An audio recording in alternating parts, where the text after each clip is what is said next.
Pana mataga ndiri kuona. Mfundisi go. Zvinhu zvamapfeka mega mega. Ose pamwe ndiregererewo ndibvunza. Chi?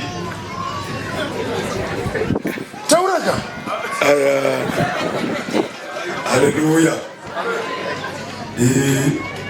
Ndozve zvatinokurudzirwa kutenga pamaconferences. Chitupa chibasa. Akasirike kunamira apa. Aiwa kana. Aiwa ngatoremo kuparani.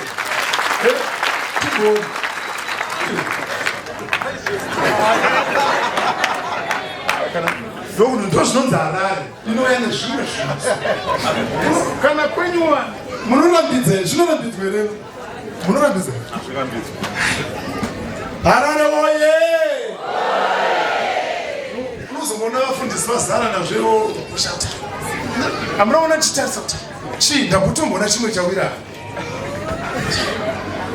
Kochi ndambomira kuimba apa chitarisa chii ndokana achinyasooneka kusvika watozobvunza ndokutenda Harare vanhu vanoita udobi hwekushingirira kuti chechi yavo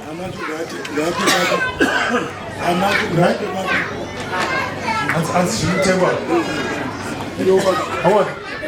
kondodiko nemufundisi wangu taendei kugona kao nai mufundisi musina dumbu musina dumbu rekudya nekubikirwa namashimwe atanakawo makuma saka aiwaka ameni kwa mudi kutendawo mufundisi wangu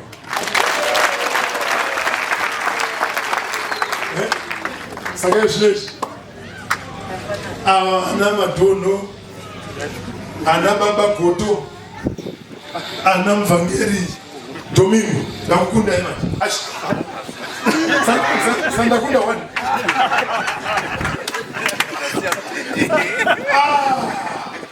ndakuchika ameni ichi ndachida ichi chakanaka ichi kozi unonyasonoti pairongwaka hazvongo 3 days iri kuitwa paikatogarwa pasi apa zvipanoto kuedza kuti chechi yedu irege kuita yemanga-manga.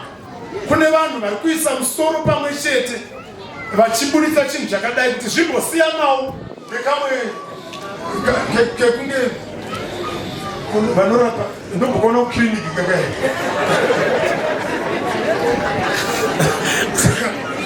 Asi kana zvadai zvadii? Amen, ameni.